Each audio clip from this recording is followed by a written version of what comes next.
Hi, Scorpio, Sun, Moon, Ascendant, or Venus. This is Dane, and I'm going to be doing your February 2nd, 2022 reading for you. Now I ask if this reading resonates with you. Don't forget to like, comment, and subscribe. If you're interested in any of the cards that I'm using, they will be listed and linked in the description box below. Now before we begin this reading, let us clear the energy space, raising our own energy vibration and releasing any negativity. So take a nice deep breath in, exhaling whenever it feels comfortable for you.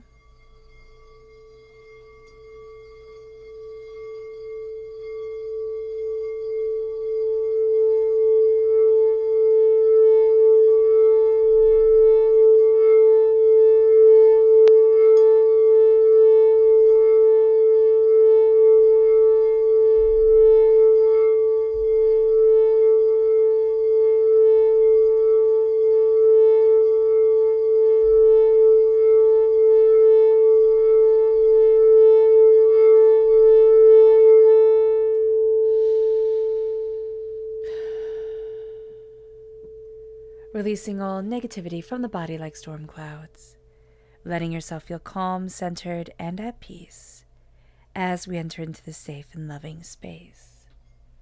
So let's see what the tarot has to say.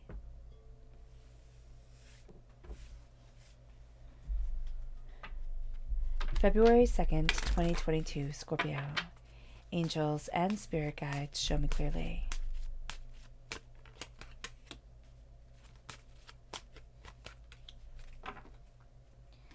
Angels and spirit guides show me clearly.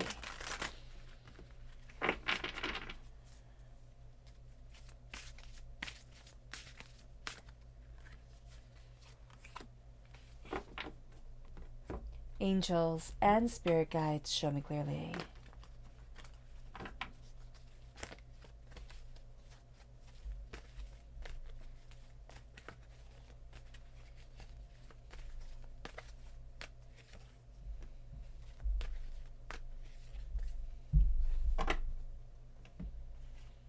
Angels and spirit guides show me clearly.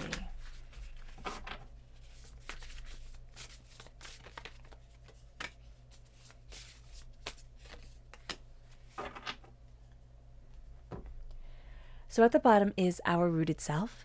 The left-hand side is our inner self. The middle, our heart, our emotional self. The right-hand side, the public arena, the public self. So let's see what the cards have to say. We have the Lovers, which is Gemini energy, and we have the Sun. So that's absolutely beautiful.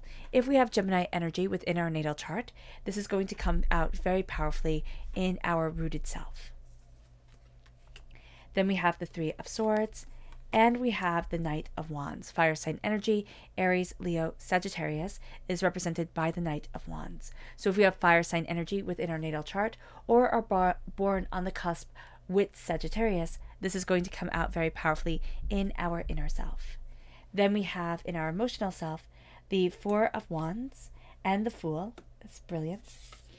And in the public arena, we have the Creator and we have the King of Cups. So we are represented by the Cups in the minor arcana. We are also represented by the Death card in the major arcana.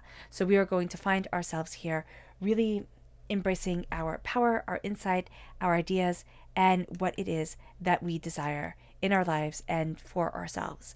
So let's see what it is that we need to be mindful of during this time. Angels and spirit guides show me clearly.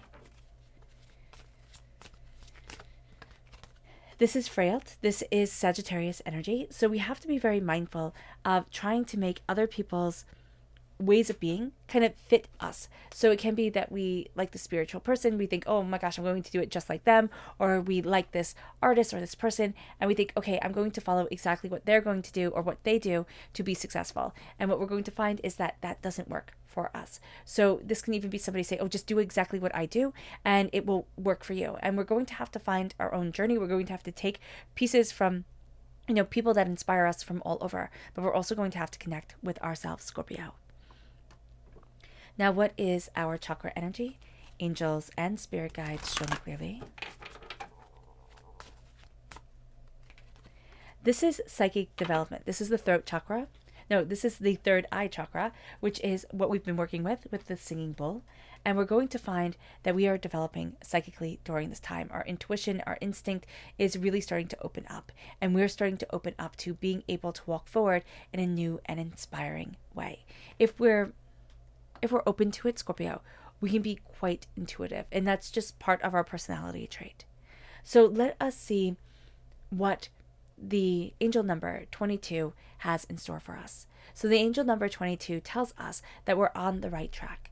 And it tells us that our dreams are becoming reality. Not all of our dreams, but a good portion of our dreams, or a part of our dreams. It could even be one little tiny part is becoming reality. And that is setting us apart. That is moving us forward. That's giving us a sense of accomplishment, which is really quite nice. Our angels are also on our side. They have our back. They are protecting us during this time. We are being told not to let doubts and fears get in our way and hold us back, which is very important because our heart really wants to move forward quite powerfully. Think big and be brave is another thing that the angel number 22 tells us. Think big and be brave. And this is a time where we can think that, okay, to think big and be brave means I have to take it all on. I have to do it all. I have to, start now. And by the time the 2nd of February comes, I'm going to be able to juggle all the balls and be able to do everything. That's not necessarily going to be the case. What we have to do is we have to not limit ourselves during this time. So think big, be brave. Do not let our fears and doubts hold us back, sabotage us, try to deny us what it is that we truly want, which is what it is that they can do. So just be aware of that during this time. Because if we take on too much, we will be drained. We will be overwhelmed. Our dreams will feel like they got out of control or like they will never be because we tried too much and we didn't get to the place that we wanted. One thing at a time during this time, and one thing at a time in life is super important. Do one thing well, then go on to the next thing. We are aligning with our soul's path, with our life purpose, with why it is that we're here. And that's really quite beautiful. Now, if we dive deeper into the number 22, we find that the Hebrew alphabet has 22 letters. And the word of God is called the lamp. And this is the light by which we live. Now, we have that here at our root. And the lamp comes through, the light for which we live comes through as the sun. The word light is found 264 times in Scripture. When 264 is divided by 12, which is the number of divine authority, we have 22, which is representative of the light. And so I just thought that was so cool, so interesting, so convolutedly powerful. You do this, you do that, and then all of a sudden you come back here. And that's going to be what we find during this time. We can be pulled this way, we can be pulled that way. We look at this, we look at that, and all of a sudden we come back to ourselves. And that's going to be really a great thing. And that is really a great thing. We're looking at our passion. We're looking at our love. We're looking at the connection of sacred feminine, sacred masculine energy within us. We're trying to find our way forward. We're trying to embrace who we are and what we desire. And not only trying, we are. Our angels during this time are bridging gaps. They're saying what inspires your soul, what moves you forward. How is it that you want to be? What is it that you desire, Scorpio? The passion is coming back. The passion is coming back to our lives. And it's bringing with it the sun. It's bringing with it the light of divinity. It's bringing with it the inspiration. It's bringing with it the power, the insight, the brilliance to move forward. And that is such a joyous thing. This is a time where our world is illuminating. This is a time where we ourselves are starting to have light bulb moments, starting to have, oh my goodness, oh, it's clicking. Oh my gosh, it's illuminating. And the color is also starting to become more vibrant. You know how when you're kind of in a rut, the world, at least for me, most definitely, it becomes a little bit gray. It becomes very overwhelming. Even my memories, when I look back, they'll be gray tinged. And so here, this is the light coming forward. This is illumination leading us. This is passion guiding us. And it brings back the color. It brings us to the Three of Swords. The Three of Swords in our inner self is saying, what are the hurts? What are the pains? What are the wounds that we are carrying and keeping alive? By keeping, returning to them. By keeping on saying, this is me. This is how I'm defined. This is who I am. Because we're going to find that we need to free ourselves from these wounds, that we need to address them. We need to look at them. And we need to say, you do not have the power over me to rule my life and to guide me forward. You just don't. So we just start to take out the swords because we start to heal. It brings us to the Knight of Wands. Now, this can make us a bit hasty and rash. The Knight of Wands is passion, it's creativity, it's insight, it's ideas. Remember, the Knight of Wands is always, the knights are always younger energy. So it's not necessarily being as mature in the thoughts as we would want to be. Now, sometimes we might never get to that place that we're seeking. Sometimes there's just like a cap that we can get to in understanding at any certain moment in our life. But what we're going to be seeing here is the transformation of our power, of our insight, of our passion, of what we desire. And we're going to see ourselves really start to move forward in a greater, more passionate role. And that's what we want, because we're going to find our hearts are learning how to celebrate new opportunities. This can be moving house. This could be, a new job. But this can also be, I'm learning how to celebrate me. I'm learning how to celebrate what I want, what I need, what I desire from my life and for myself. And as I learn how to celebrate me, I'm learning how to open up new doors. And this is letting things come forward. This is celebrations and joys and successes that kind of blow us away. Just like, it's like, oh, I didn't think that could happen, or I didn't think it could be moved that way, or I didn't think that, this could be the path. And as we're embracing this time, as we're embracing ourselves, as we're looking at what our heart wants, we're seeing what we're married to. The Four of Wands is also the marriage card. And it doesn't mean who we're married to. It means, what do we need in our lives? What are we committed to in our lives? That if we walk away from it, we walk away from us. It brings us to the Fool. It brings us to this place of needing to go and needing to discover and needing to try. Right? So this could be new business opportunities, can mean that we start to look at things during this time. Our dreams start to become reality. And it's like, well, what if I tried this? What if I did this? Not necessarily to make it into a full-time career instantaneously, but what if I gave it a shot? What if I went after this? And the Four of Wands is saying, go for it. And then the Fool is us going for it. It's jumping over doubts and fears and negativity and chaos and hurt and pain. And it's saying, I am finding me. And what we have to remember is that every time we go after what it is that we want, every time that we step out of the confines of the box, right, that the world puts us in, we have a tendency to be seen as a fool. And we can see ourselves as a fool. No, this is the way you're supposed to go. Oh, that's what you're supposed to do. And what happens here is that we start to say, you know what, I have to do it. I have to be the fool in order to be the hero of my journey, in order to be the hero of my story, in order to embrace what I desperately need, desperately want, desperately desire within my life. And it brings us to the Creator. It brings us to this powerful energy of creation. And the only thing here it says is no. We have to learn what to say no to during this time in order to create our space, in order to embrace our sacredness, in order to open up the doors.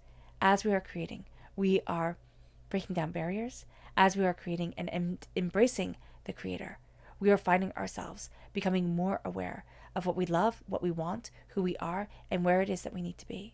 And that leads us to us. That leads us to the King of Cups. And it says charismatic, warm-hearted, intuitive, and empathetic. That's how we're seen. The King of Cups is also the one who says, I rule my world. I don't rule it by having an iron fist over people. I rule it by embracing my heart, my soul, my patience, and myself. I rule it by being the example. And I am moving forward now as the example in my life. Taking power over myself, claiming my authority over me. And as I claim this authority, as I stay and step into my space, my love, my passion, myself, those who will follow will be worth following, will be worth, having along with me. And those who don't, well, that's okay too. It brings us to our subconscious energy that we need to be mindful of, and that's the King of Wands. That's becoming too hot-headed, too, intense, too quick to anger. That's going to be something that we can find we have a bit of a problem with during this time, where we want everything to move so smoothly, or we want it to get to such a certain spot that we're going to overreact in certain situations. It moves us to our subconscious chakra energy, and that is Mother Earth. That's the Earth Star chakra located 6 inches below our feet. We are going to find that we are embracing the Earth Mother, that we are embracing our desires and our wants and our needs that we need to nurture. And as we do so, we are also embracing the more forceful, fearful side, well, not fearful, but that can provoke fear in people side of Mother Earth. the earthquakes, the tornadoes, the hurricanes, the blizzards, meaning that as we are embracing what nurtures, we're also embracing what destroys. And we're finding that even in the earth, which we call mother, is the sacred feminine and the sacred masculine. It brings us to our subconscious rooted self, and that is the hermit. That is the light. That is the creator. That is the sun, coming forward, illuminating us, guiding us. What we have to be mindful of is not just taking one thing and becoming obsessive over it and saying everything else doesn't matter until I get this one thing done. So it might seem counterintuitive because Spirit is saying take one thing at a time, but don't obsess over things. Come, go, embrace, see, and let us discover. Let us be amazed at the way the world unfolds around us. It moves us to our subconscious public arena self, not public arena self, inner self, which is the Two of Swords. We're going to see that we always thought that it was two paths, it was two roads, and now more pathways are opening to us. Now more ways forward are becoming part of our reality. And it's like, oh, I can do this. Oh, I can go that way. Oh, there's more here than I ever thought. It brings us to our subconscious emotional self. And that is judgment. We are finding that our angels are awakening a part of us that has been asleep for too long. And as that part of us is awakened, we find ourselves, stepping out of the box, stepping out of, the constraints that we've been put in by the world, by ourselves, and stepping into the person that we really always wanted to be. It moves us to our subconscious public arena self. And that is the Queen of Swords. And here it says strength and ambition and truth. And it repeats it as a mantra because our strength is our ambition, is our truth. And nothing will hold us back from what we desire, what we want, what we need, the truth of who we are. We're cutting through doubts and fears and negativity to say this is what I've trained for, this is what I want in life, and this is what I desire for me, bar none. This is how I move forward. All right, Scorpio. I hope this reading has resonated with you. I wish you nothing but light, love, peace, and happiness. May harmony always be with you. I'm sending loving, healing energy to each and every one of you. I love you all, and stay safe. Let's end this reading with a meditation, a clearing away of negative energy, a raising of our positive energy as we embrace the power and the intensity of this time. So take a nice deep breath in, exhaling whenever it feels comfortable for you.